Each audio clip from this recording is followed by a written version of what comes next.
Merci à tous, bienvenue pour cette session de restitution des études chaîne de valeur. Je laisserai François Grimaire expliquer la genèse de cette étude. Juste un petit point de présentation de l'Alliance 7 très rapidement. L'Alliance 7 est une fédération qui regroupe 9 secteurs de l'industrie alimentaire, notamment sur l'épicerie et la nutrition spécialisée.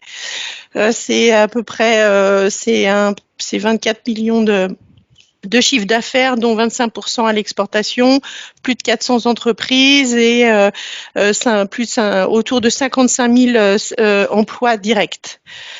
Les missions de l'Alliance 7, c'est d'accompagner, de promouvoir et défendre les intérêts de nos secteurs et des entreprises et de les accompagner sur leur quotidien selon toutes les différentes thématiques, que ce soit de la réglementation étiquetage sanitaire, social, économique. Voilà, on est au service de nos entreprises pour les accompagner sur les différents enjeux auxquels ils font face. Je pense que je sais pas s'il y a une slide de plus ou pas. Non, bon écoutez, je laisse la main.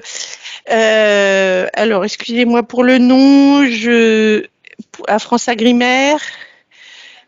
Oui, pardon, oui, merci Marie. beaucoup. Oui, c'est bien. Je te laisse la main pour que tu présentes la genèse de cette étude et puis ensuite on passera la main aux équipes de Business France qui ont en fait réalisé cette étude et merci au financement de François Grimaire sans quoi cette étude n'aurait pas eu lieu. D'accord. Bonjour. Merci beaucoup du coup de nous laisser l'opportunité de présenter rapidement la genèse de cette étude aujourd'hui. Donc, je vais décrire rapidement le contexte de réalisation de l'étude et puis après, je laisserai Business France vous présenter plus en détail l'étude. Donc, on va passer environ 45 minutes pour chaque pays avec une présentation pour chaque pays de 20-25 minutes. Et puis après, comme Nelly le disait, suivi de questions. Donc, en tout, on prévoit à peu près 1h30 de réunion. Et puis, si ça dépasse un peu, on verra. Donc, l'étude chaîne de valeur commerciale est une étude commanditée par François Grimaire et réalisée par Business France. Ça ne marche pas là. Excusez-moi. Est-ce que vous pouvez penser à couper tous vos micros, s'il vous plaît? C'est enregistré, merci. D'accord. Vous m'entendez bien? Oui, on t'entend, Marie. Merci beaucoup, Nelly. Donc, l'étude de chaîne de valeur commerciale est une étude commanditée par François Grimaire et réalisée par Business France, qui étudie les chaînes de valeur commerciale sur 3 marchés. Cette étude est parue fin avril et a notamment été restituée lors des journées Export Agro du ministère de l'Agriculture et de l'Alimentation et de Business France le 7 avril. D'ailleurs, c'est une restitution que vous pouvez voir en replay si vous le souhaitez. Il s'agit d'une étude multifilière et multi-pays qui comprend un volet spécifique aux produits d'épicerie. Hop là. L'objectif de cette étude est de comprendre quels sont les coûts d'approche vers plusieurs marchés phares, c'est-à-dire donc à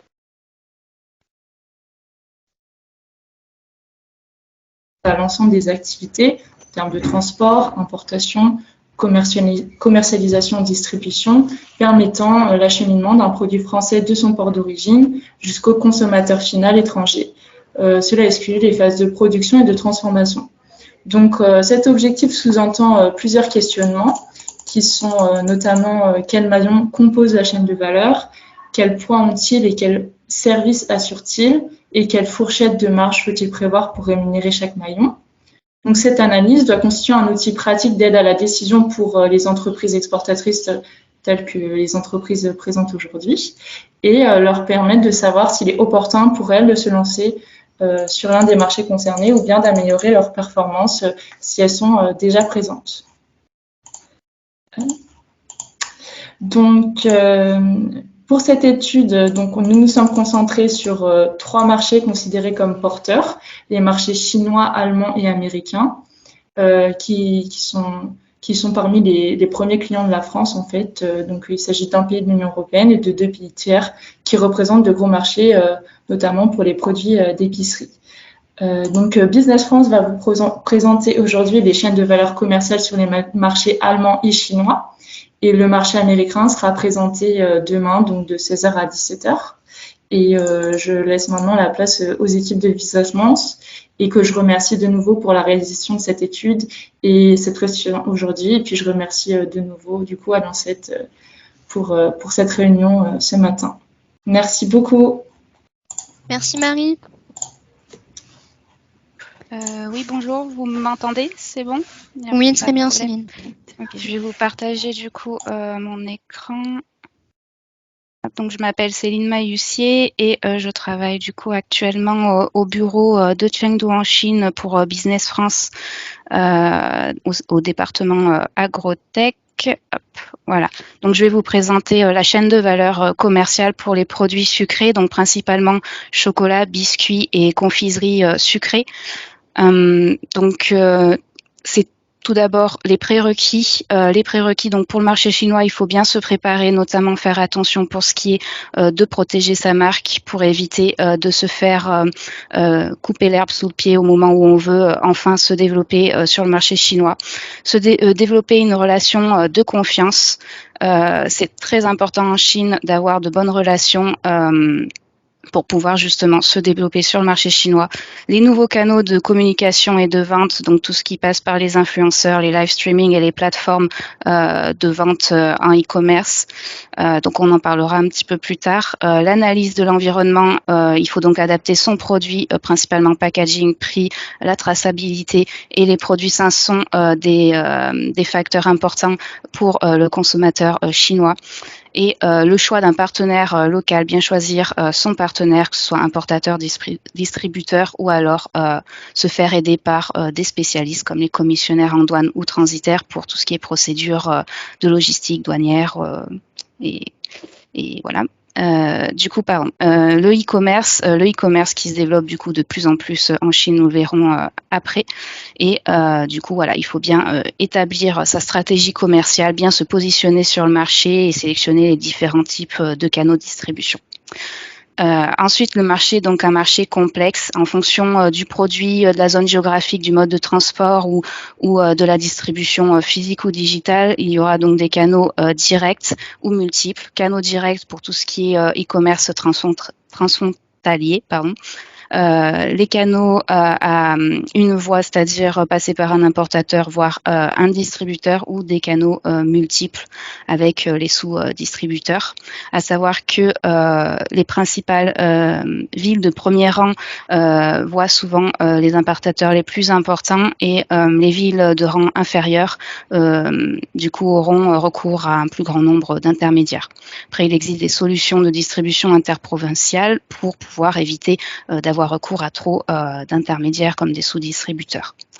Ensuite, nous verrons que le commerce en ligne se développe de plus en plus au détriment du commerce offline, mais ça reste quand même un marché dominant pour le offline. Les circuits préférentiels, donc le supermarché premium et les places de marché, nous le verrons par la suite. Et le développement dans le CHR et le BVP de tout ce qui est corner, des petits corners de produits gourmets et notamment produits sucrés. Nous verrons également donc le développement du e-commerce via le online to offline et le développement du social e-commerce. Donc, je vais aller vite sur la taille du marché. Ce qu'il faut retenir, c'est que en 2020, donc il y a eu, suite à l'épidémie de Covid, une baisse des importations globales, que ce soit pour confiserie, chocolat ou biscuits. Cependant, en 2020, les niveaux sont revenus, les importations sont supérieures à l'année 2019, donc avant Covid. Il en va de même pour les importations de produits français, à l'exception du chocolat qui, en 2020, a vu ses importations augmenter au lieu de diminuer. Pour ce qui est des parts de marché des importations chinoises de confiserie et de biscuits, il faut retenir que la majorité des parts de marché restent pour des pays voisins. Pour plus de praticité aussi, ils connaissent mieux les goûts et s'adaptent plus facilement aux consommateurs chinois. Et les importations de chocolat, donc principalement Italie et Russie qui est souvent des produits d'entrée de gamme, donc qui concurrencent pas indirectement les produits français. Donc pour être plus précis au niveau du marché des chocolats, donc le marché, la taille du marché chinois a diminué de 0,3% par rapport à l'avant Covid. Les importations de chocolat importés représentent 14,1% de la consommation. Attention, bien prendre en compte que il y a quand même beaucoup de marques étrangères qui produisent du coup localement. Pour plus de compétitivité, et le secteur du chocolat est majoritairement donc dominé par des entreprises étrangères. 71% des parts de marché sont des entreprises étrangères. Pour le chocolat, donc est principalement vendu, que ce soit produit importé ou local, globalement. Donc des coffrets d'assortiment, vient ensuite les tablettes, les barres de chocolat, les chocolats incluant les jouets pour enfants, puis les sachets de chocolat. Pour les confiseries de sucre, donc le marché a augmenté de 3,3% par rapport à 2019. Il représente 3% de la consommation totale chinoise pour les confiseries importées. Le secteur est plus disparate. Les 20 premières entreprises représentent que 40% des parts de marché. Et ce qui est donc le plus ce qui est le plus vendu sur le marché chinois actuellement, c'est les toffees, caramel et nougat, les bonbons durs, les pastilles, chewing-gum, bonbons gélatineux, pâte à mâcher et dans une moindre mesure les sucettes, bonbons à la menthe, les bonbons avec une promesse de santé et d'autres bonbons. Pour les biscuits, donc moins 0,9% de taille de marché en moins par rapport à l'avant Covid, une consommation de 9% de produits importés, de produits de biscuits importés. Les 10 premières entreprises représentent donc 55% des parts de marché, les autres moins de 1,8% respectivement. Et il faut retenir que ce qui est donc le plus vendu actuellement sont les biscuits secs, vient les biscuits fourrés, les cookies, les gaufrettes, puis les biscuits avec une couverture chocolat. Ensuite, taille de marché, donc la production chinoise a du mal à repartir, à l'exception des confiseries qui ont une légère augmentation de la production. Pour ce qui est des biscuits et des chocolats, il y a une diminution par rapport à l'avant Covid. Pour la distribution, le développement du e-commerce, donc en 2020, il y a plus de 18% des ventes qui se font en e-commerce, donc un vrai développement de cette catégorie de distribution. Et pour la majorité des produits sucrés, donc ils sont importés pour ce qui concerne la GMS Premium, le e-commerce, donc surtout les places de marché telles que Taobao et JD, et dans une moindre mesure les boulangeries et les restaurants dans les e-corners. Ensuite, le développement, donc on verra du coup un petit peu plus précisément la stratégie omnicanal hors ligne et en ligne, donc tout ce qui est le online to offline. Le développement des points de vente pour ce qui concerne notamment le chocolat en haut de gamme. Beaucoup de chocolats, notamment belges d'ailleurs, qui créent leurs propres points de vente, tels que Pierre Marcolini ou Vinci, Le Dorac, Bulgarie et d'autres. Et le développement du social commerce, je reviendrai du coup après dessus. Pour ce qui est du schéma de distribution, donc on voit qu'effectivement il y a encore les épiceries modernes qui sont principalement qui est principalement le canal de distribution à privilégier. Ensuite vient le e-commerce, puis est supplanté par l'épicerie traditionnelle avec 17,6%. Concernant les principaux concurrents de la France, donc il faut retenir que pour le chocolat, en moyenne, le prix du produit français par kilo est supérieur à ses concurrents. Il faut noter quand même que le chocolat belge est un concurrent donc redoutable et il développe, comme j'ai dit précédemment, différents points de vente en plus de la GMS Premium. GMS Premium qui est beaucoup moins utilisé donc pour les chocolats haut de gamme, et c'est plus pour chocolat moyen de gamme, à l'exception de Godiva qui est quand même bien présent dans les supermarchés premium. Ensuite, les chocolats, donc l'Italie, il faut retenir quand même Ferrero Rocher qui a un positionnement semi-premium et qui vend principalement des snacks, des formats snacks et des formats coffrets. Le chocolat donc est principalement importé d'Italie et de Russie, comme j'ai dit auparavant, et il faut savoir que les chocolats bas de gamme et moyen de gamme ont tendance à stagner au profit du haut de gamme. Pour les biscuits, donc les biscuits, il en est de même, les biscuits français sont en général un peu plus chers que les produits concurrents en concurrence directe, à l'exception des produits suisses qui sont un petit peu plus chers. Une remarque à faire au sujet de l'Allemagne notamment, qui s'adapte donc au marché, au goût des consommateurs chinois, notamment en baissant par exemple la quantité de beurre, ce qui est un gain de compétitivité et aussi du coup s'adapte plus au goût du consommateur chinois. Et ils sont également réactifs pour s'adapter au volume de commandes souhaitées. À savoir aussi que les biscuits, la jeune génération aime donc tout ce qui est les beaux emballages attractifs. Donc, il faut aussi bien penser à ce critère-là pour pouvoir se développer en Chine. Et la Russie qui est donc première en volume, mais qui, comme je l'ai dit, pour les chocolats, son positionnement en trait de gamme, donc c'est pas en concurrence directe. Ensuite, je vais être assez rapide. Donc, positionnement de l'offre française, donc la force, l'emballage esthétique, bonne adéquation des packaging, bien faire attention donc au format individuel avec le développement très fort du snacking en Chine. Donc, c'est important d'avoir des petits formats individuels pour transporter le biscuit, par exemple, où l'on veut.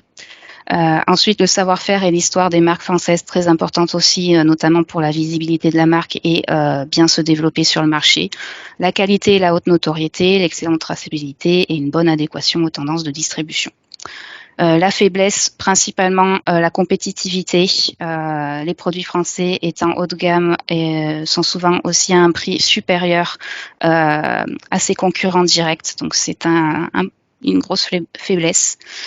Également le manque de notoriété pour certains produits et très important, le manque de budget. Beaucoup de personnes du coup peuvent lésigner sur le budget parce que c'est quand même le budget de marketing, pardon. C'est très important d'avoir un budget marketing pour pouvoir rendre sa marque visible, surtout en Chine, et pour pouvoir se développer. Sinon, ça sera assez compliqué de se développer sans visibilité.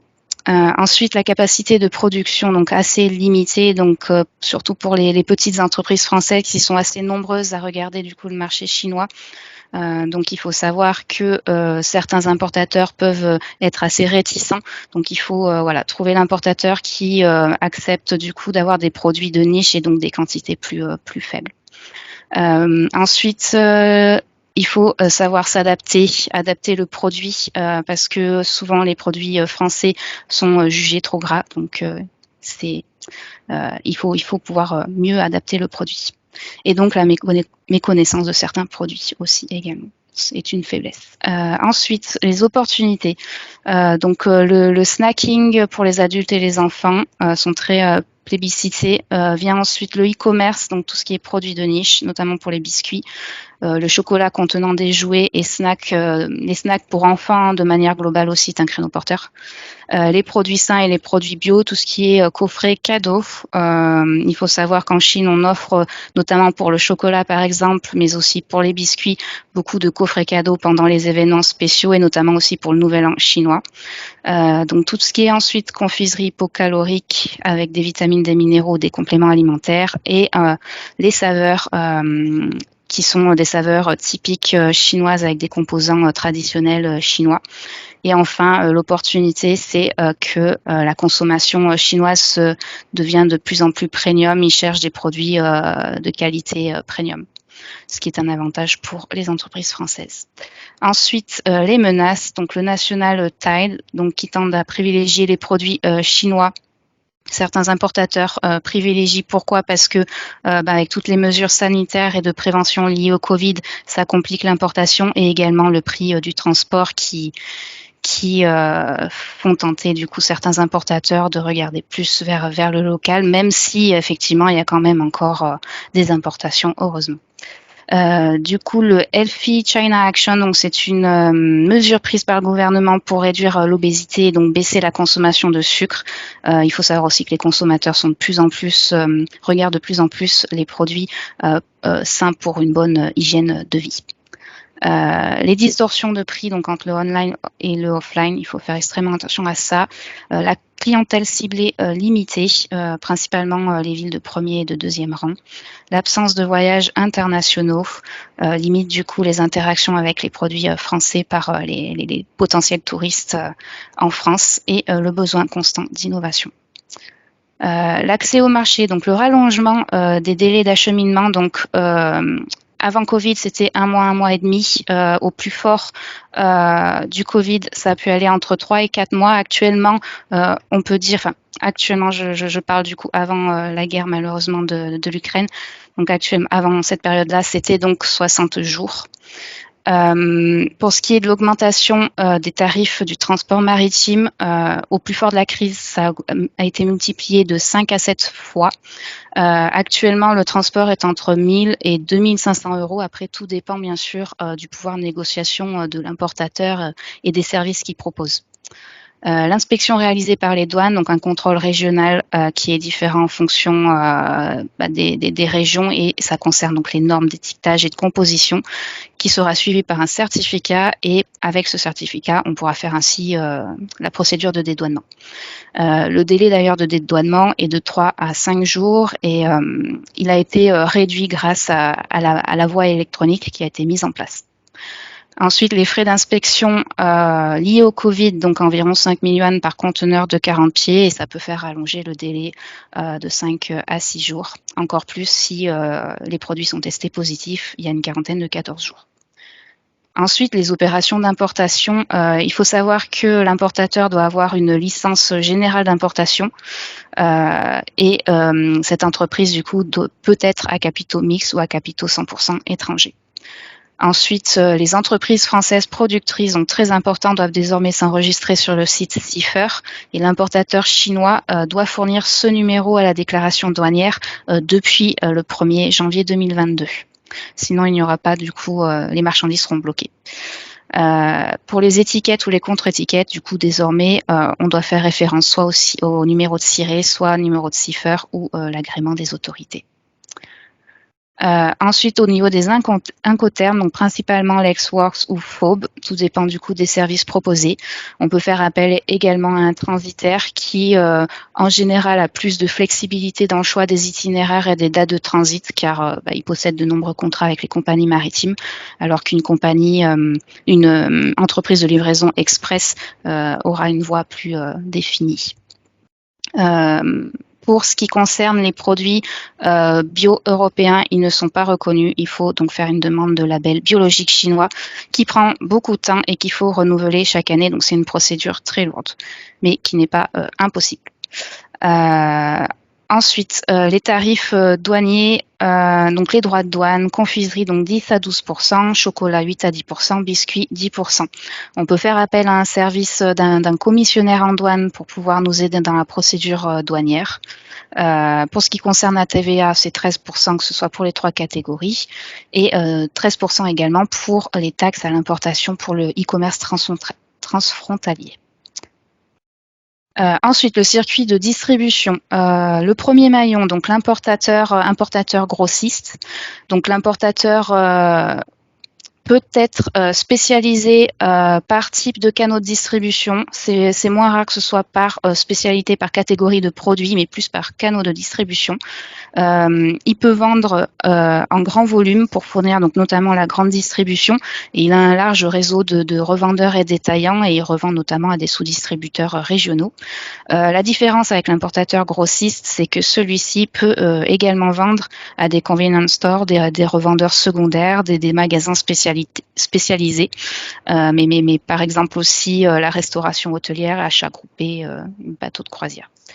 Les services proposés sont divers et variés et dépendent notamment du contrat que l'on fait avec l'importateur, mais il peut y avoir donc tout ce qui est la logistique pour l'importation des marchandises, la gestion documentaire, les procédures de dédouanement, tout ce qui concerne la communication, marketing, la promotion, participation au salon. Il peut aussi contrôler la politique de prix pour qu'il y ait des prix cohérents et un service de stockage et livraison. Concernant les marges donc pour l'importateur, c'est environ 20%, alors que l'importateur grossiste, on est plutôt à 25-30%. Au niveau du deuxième maillon, donc centrale d'achat, c'est principalement des grands groupes internationaux de grande envergure. Ils achètent en grosse quantité puis dispatchent ensuite les produits. La marge approximative est de 10 à 15%. Pour les sous-distributeurs régionaux, donc on cherche à vendre en grand volume. Pareil que l'importateur, il a un large réseau de revendeurs et de détaillants et il sert surtout en fait d'intermédiaire entre les importateurs basés dans les villes de premier rang. Il sert d'intermédiaire donc entre ces importateurs et les clients finaux qui sont dans les villes plus éloignées des villes portuaires et de premier rang. Et le sous-distributeur peut également se spécialiser dans certains types de produits alimentaires ou de réseaux de distribution. Les services proposés restent assez similaires pour certains à l'importateur, donc il peut faire tout ce qui est service de communication marketing, participation au salon, la politique de prix cohérente, et les services de stockage et de livraison. Et la marge approximative est de 20% à 25%. Pour ce qui concerne les grossistes donc vendent à des petits détaillants et c'est des zones plus limitées qu'un distributeur. Il peut contrôler donc une fois de plus la politique de prix cohérente, s'occuper de tout ce qui est stockage et livraison, s'occuper de la communication, marketing ou des actions de promotion. La marge sera de 25 à 30%. Pour ce qui est du Trust Partner, du coup, il gère la plateforme e-commerce transfrontalier. Il ne possède pas de licence d'importation et il va pouvoir du coup élaborer la stratégie commerciale et également s'occuper par exemple de la logistique, de la communication, du marketing et gérer du coup la plateforme de e-commerce, la boutique dans la plateforme de e-commerce. Et la marge approximative est de 20 à 30%. Vient ensuite le client final, donc le New Retail, donc le online to offline tel que Roma. Donc l'avantage de ce système, c'est qu'il maîtrise donc la big data et permet du coup d'analyser les habitudes des consommateurs pour avoir une meilleure expérience après auprès du client. Il a sa propre application en ligne et il peut également utiliser les plateformes de livraison à domicile comme Meituan et Ele.me. Et donc la marge approximative est de 25 à 40%. Pour ce qui est des enseignes de distribution généraliste et spécialisées, donc nous avons les supermarchés, hypermarchés. Donc le paiement en moyenne est de 3 mois après la livraison. Donc c'est quand même un petit point négatif à retenir. Il y a quand même encore une gamme limitée de produits importés et la marge est à 40%. Pour les magasins d'entrepôt tels que Sam's, Costco, Metro, il y a un large choix de produits importés. Ils ont également des e-boutiques et peuvent aussi se faire livrer via la plateforme Meituan et la marge est entre 25 et 40%. Pour les supermarchés premium, donc on a un large choix de produits importés. Il y a par exemple Olé qui est ouvert à enchérir sa gamme de produits et qui a plus de 50% de ses produits qui sont des produits importés. Et il en va de même aussi, Olé est en ligne et on peut passer via la livraison à domicile possible via Meituan. Donc la marge approximative sera de 25 à 40%. Les magasins spécialisés dans les produits importés, très large choix de produits importés. Néanmoins, la marge approximative n'est que de 20% parce que les quantités importées sont plus minimes. C'est souvent des magasins plus indépendants. Ensuite, pour ce qui concerne les ventes e-commerce, donc les places de marché qui se concentrent essentiellement sur les jeunes adultes col blanc ou habitants dans les grandes villes de premier et de deuxième rang. Donc c'est principalement Tmall et JD qui sont les leaders. Vient ensuite le social commerce. Donc on peut passer via des programmes et des boutiques WeChat pour pouvoir acheter les produits et les promouvoir, ou passer par des plateformes de vente communautaires comme Pinduoduo qui se positionne sur le bas de gamme, et également des plateformes de streaming, de live streaming comme Douyin, qui permet après de faire le lien avec un petit lien, permet de pouvoir acheter le produit sur la place de marché comme Tmall ou JD. Vient ensuite le e-commerce transfrontalier, qui du coup permettra de tester vos produits sur le marché chinois avant de faire tout investissement plus conséquent. Et tous ces maillons donc online, la marge approximative est autour de 35 à 40%. Vient ensuite les pure players généralistes et spécialisés, donc leur importation de produits est croissante. Ils restent dans les villes leur cible reste les villes de premier rang. Le référencement reste quand même un peu restreint, mais la marge approximative est de 20%. Pour les convenience stores, il y a encore peu de produits de marque importés. C'est plus des marques étrangères locales, mais il y a quand même peut-être des opportunités dans ce domaine-là. Et la marge approximative est de 10 à 15%. Pour les restaurants, tout ce qui est restauration hors foyer, donc restaurants moyen de gamme et haut de gamme, donc principalement dans les villes de premier rang, il y a plus de 11 000 restaurants étoilés en Chine, et certains se développent de plus en plus en donc des petits corners d'épicerie fine, comme je l'ai précisé tout à l'heure, ce qui permet du coup de trouver de nouvelles opportunités dans ce filon-là. De même pour les cafés, donc les cafés plus de 110 000 coffee shops, et à titre d'exemple, Starbucks est en partenariat avec une sucette française. Donc c'est aussi un créneau auquel on peut réfléchir. Et vient ensuite la boulangerie, viennoiserie, pâtisserie, où comme les restaurants, il y a des petits corners de produits gourmets, notamment chocolat, biscuits et confiserie. Pour la suite, donc les recommandations, bien établir sa stratégie marketing promotionnelle. Pourquoi ? Parce que comme je l'ai précisé tout à l'heure, il est indispensable d'avoir un bon budget pour pouvoir donner de la visibilité à sa marque, parce que les consommateurs sont très sensibles aux actions marketing.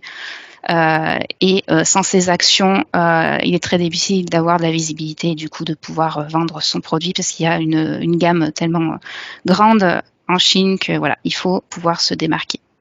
Ensuite, le choix du partenaire local, très important de bien choisir son partenaire, notamment en fonction du type de produit pour faciliter l'importation, et surtout que ce partenaire soit très transparent dans la manière dont il va gérer la stratégie commerciale du produit, pour pas avoir de mauvaises surprises derrière. Et il est intéressant aussi de voir si ces partenaires peuvent faire les démarches réglementaires, sanitaires ou douanières à votre place. Ça vous facilitera grandement les choses. Et pour finir, donc bien choisir son positionnement et son référencement. Faire attention à ce qu'il n'y ait pas de distorsion de prix entre les différents types de canaux que vous choisissez.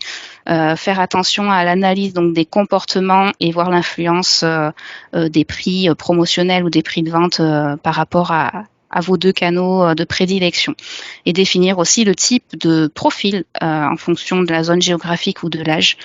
Par exemple, pour ce qui est du marketing, les habitants du sud et de l'est de la Chine préféreront par exemple utiliser TikTok, donc le Douyin chinois. Et pour finir, l'étude de cas. Donc l'étude de cas qui était en conséquence sur des truffes au chocolat, pour ce qui concerne donc un conteneur de 20 pieds. Donc, nous avons hypothèse haute, hypothèse basse. On a pris en compte prix de départ, les transports, donc en France, transport maritime et l'assurance, les droits de douane de 8%, les dédouanements de frais divers qui sont affectés lors des frais divers liés au port, mais chaque port a des frais différents. Donc là, en conséquence, c'était la zone franche du port de Shanghai qui est pris en compte. Les frais liés à la désinfection dont j'ai parlé tout à l'heure, la TVA, donc 13%, ce qui donne un coût importateur de 28 yuan environ et 34 yuan environ pour l'hypothèse haute. À cela, on ajoute la majoration de l'importateur, donc 20% et 30% pour l'hypothèse haute, un sous-distributeur régional pour l'hypothèse haute, donc 25% de marge, et majoration du détaillant. Pour ce qui est des chocolats, c'est un petit peu plus haut au niveau des hypothèses, c'était 50% pour l'hypothèse basse et 70% pour l'hypothèse haute. Donc ça donne un facteur multiplicateur de 2,35 et 3,68. Donc attention néanmoins, il faut quand même prendre en compte les frais de publicité et de promotion qui ne sont pas pris en compte sur ce tableau, et bien prendre en compte aussi que les prix peuvent énormément varier en fonction du pouvoir de négociation de chaque maillon. Donc du coup, voilà, c'est la fin de la présentation. Donc si vous avez des questions, n'hésitez pas, et je suis à votre disposition.